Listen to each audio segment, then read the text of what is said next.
Shalom Bapak Ibu Saudara-saudaraku yang dikasihi Yesus Kristus. Kembali kita mau disapa oleh firman Tuhan yang menjadi kebenaran dalam kehidupan kita, supaya kita semakin diteguhkan untuk menjalani kehidupan ini. Firman Tuhan yang menjadi renungan bagi kita yaitu yang terambil dari Lukas pasal yang ke-7 ayat yang ke-9b. Ia berkata, "Aku berkata kepadamu, iman sebesar ini tidak pernah aku jumpai, sekalipun di antara orang Israel." Bapak Ibu Saudara-saudaraku yang dikasihi Yesus Kristus, firman Tuhan bagi kita hari ini mau berbicara tentang peristiwa seorang perwira Romawi yang memiliki iman yang luar biasa. Sampai-sampai Yesus takjub melihat iman dari orang yang bukan Yahudi ini. Bahkan sampai dia katakan bahwa aku belum pernah menemui iman yang seperti ini di tengah-tengah orang Israel. Kenapa sampai Yesus berkata seperti itu? Karena perwira ini percaya akan kuasa Yesus di dalam hidupnya. Dia percaya bahwa Yesus mampu menyembuhkan penyakit daripada hambanya. Dia bukan seorang Yahudi yang sering melihat Yesus. Apalagi dia bukanlah salah seorang dari murid Tuhan Yesus yang selalu melihat Yesus melakukan tanda mujizat. Tapi dia adalah seorang perwira dari Romawi yang notabene-nya dia adalah orang yang tidak percaya kepada Tuhan, apalagi percaya kepada Yesus. Dia sendiri hanya mendengar berita Yesus. Dia sering mendengar bahwa Yesus sering melakukan tanda mujizat dan menyembuhkan banyak penyakit. Dia selalu melakukan tanda-tanda yang ajaib. Dia sekali lagi hanya mendengar. Saudara-saudaraku, hanya mendengar, tidak pernah melihat.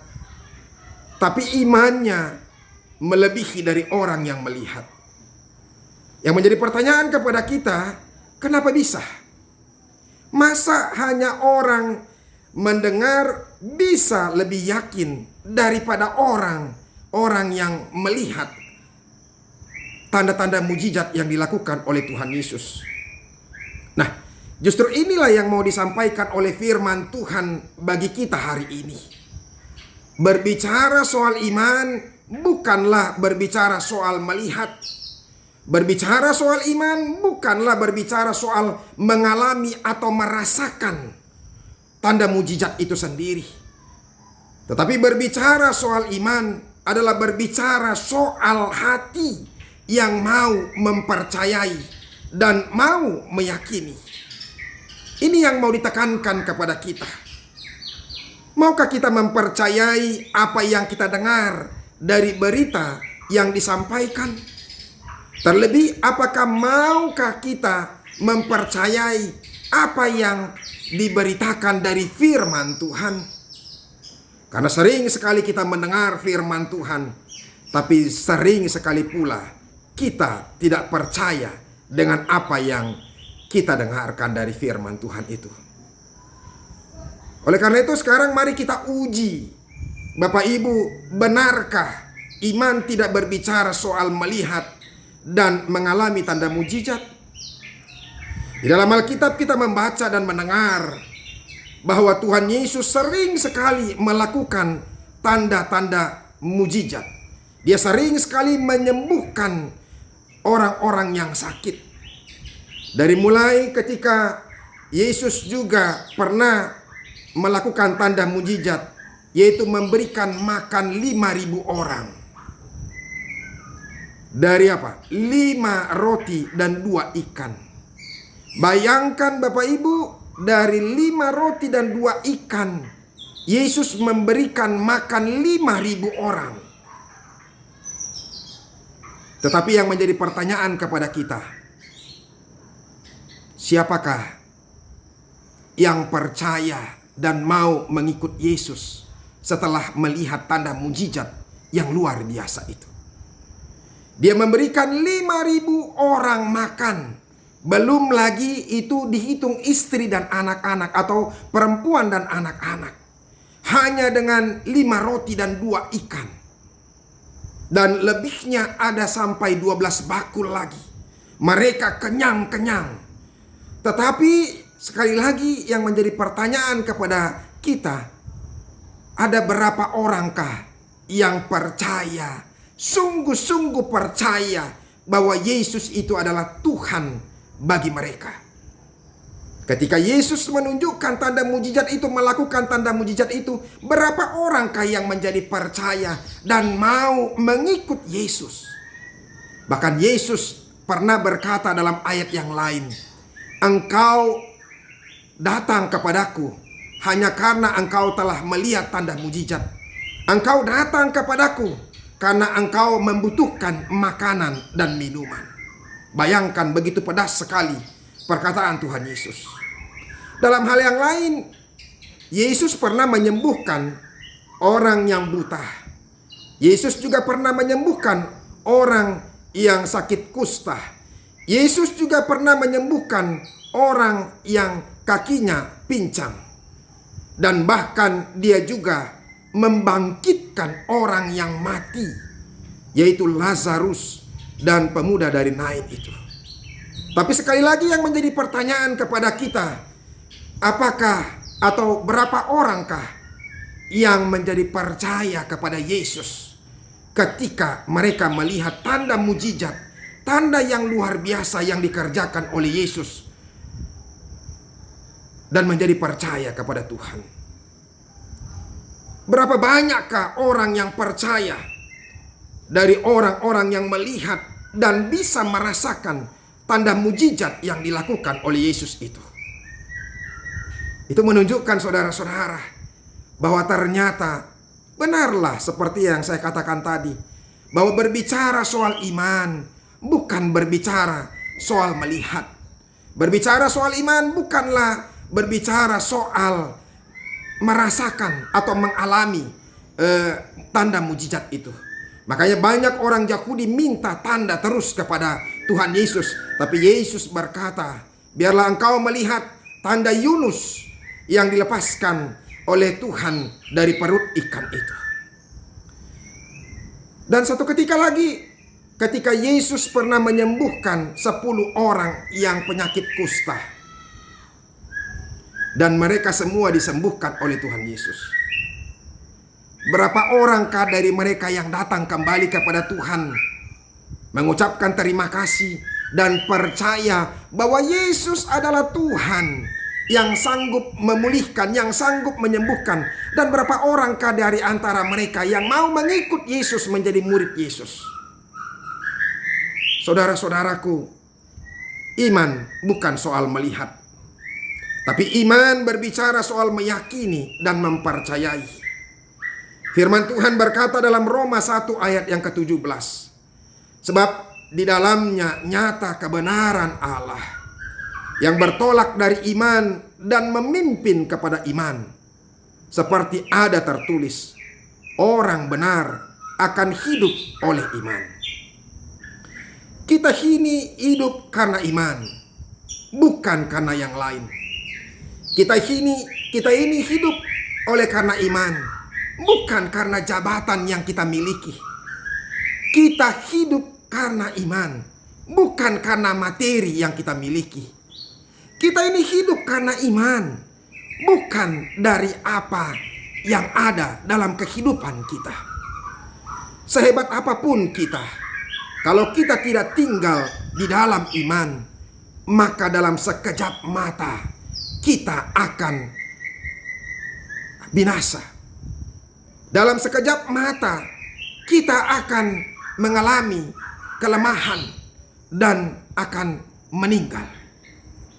Karena semua yang kita miliki itu semuanya bisa hilang dan berakhir.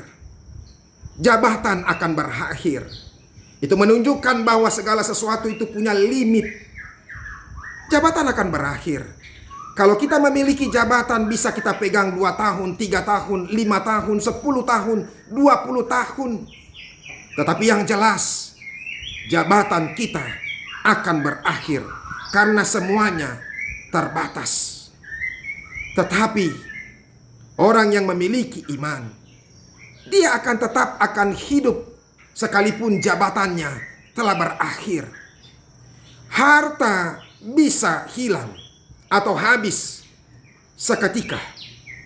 Tetapi iman, orang yang beriman tidak akan pernah menjadi lemah atau menjadi mati hanya karena dia kehilangan hartanya. Saudara-saudara, inilah kuasa daripada iman. Dan oleh karena itu kita diharapkan harus tinggal dalam iman. Seperti yang dikatakan firman Tuhan itu, kita hidup oleh iman. Mari lihat Ayub, anaknya meninggal. 10 anaknya meninggal. Dalam 1 hari semuanya anaknya meninggal dunia.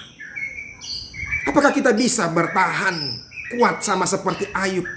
Kalau kita memiliki anak 2, 3, 5, tetapi semuanya akan meninggal. Di hari yang lampau ada kejadian yang anaknya sekaligus meninggal 3. Itu luar biasa. Alangkah menderitanya dia.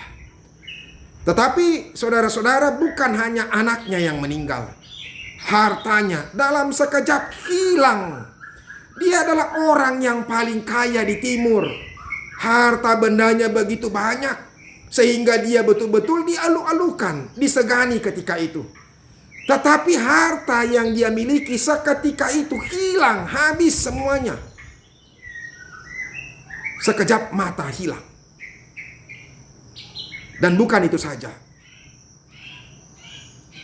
Kesehatannya juga diambil dari tubuhnya. Sehingga dia menderita, mengalami penyakit yang luar biasa. Tubuhnya terdapat bisul-bisul atau borok yang bernanah, pecah, sehingga bau. Sehingga setiap orang tidak mampu lagi hidup bersamanya. Teman-temannya meninggalkannya, istrinya juga. Sampai berani mengatakan, masihkah engkau memuji Tuhan? Tetapi saudara-saudara, ini yang menarik. Ayub tetap berkata, bahkan menjawab istrinya, apakah engkau sudah gila? Apakah engkau mau menerima yang baik dari Tuhan, tetapi tidak mau menerima yang tidak baik? Inilah hidup orang yang tinggal dalam iman. Dia tidak akan pernah terganggu oleh apapun juga. Sekalipun semuanya akan hilang dari kehidupannya, harta miliknya, anak-anaknya, kesehatannya juga. Tapi dia tidak pernah menjadi kecewa kepada Tuhan, bahkan kesal dengan Tuhan, bahkan meninggalkan Tuhan. Orang yang tinggal dalam iman akan mampu bertahan dalam kehidupan yang begitu menyesakkan. Orang akan mampu bertahan hidupnya di tengah-tengah arus kehidupan yang luar biasa. Begitu derasnya menerpa kehidupan kita ini.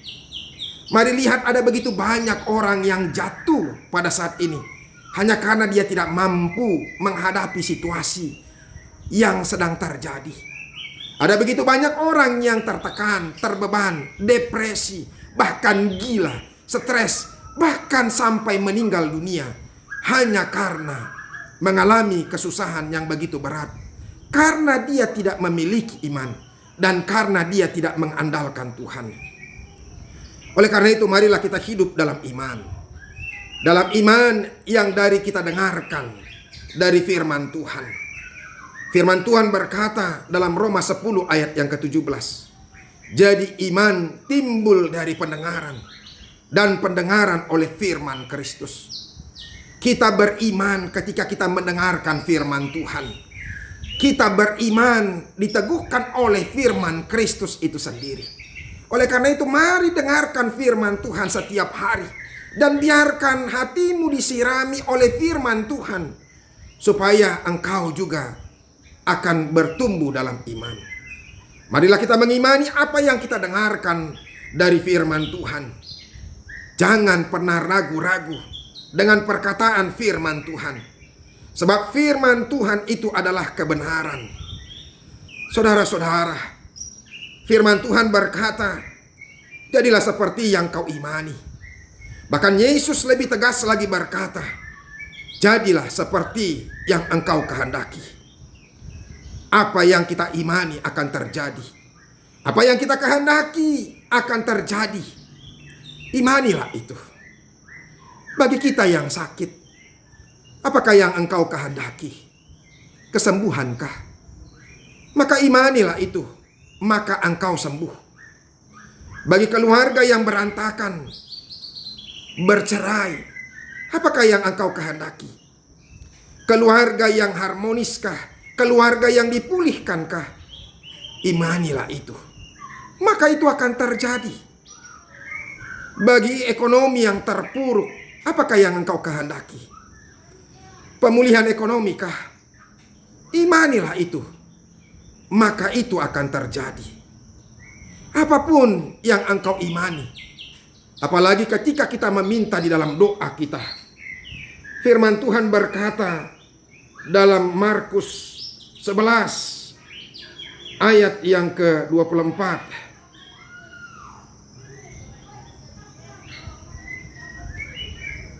Dia berkata begini, karena itu aku berkata kepadamu, apa saja yang kamu minta dan doakan, percayalah bahwa kamu telah menerimanya, maka hal itu akan diberikan kepadamu. Itu tidak akan bisa dilakukan oleh orang-orang yang tidak beriman, yang tidak mengimani apa yang akan Tuhan bisa lakukan untuk dia. Iman adalah kepercayaan dan keyakinan bahwa Tuhan kita itu ada, dan Tuhan kita sanggup memberikan yang terbaik, menjadikan yang terbaik dalam kehidupan kita. Percayalah dan hiduplah di dalam iman. Semoga firman Tuhan ini memberkati kita. Amin.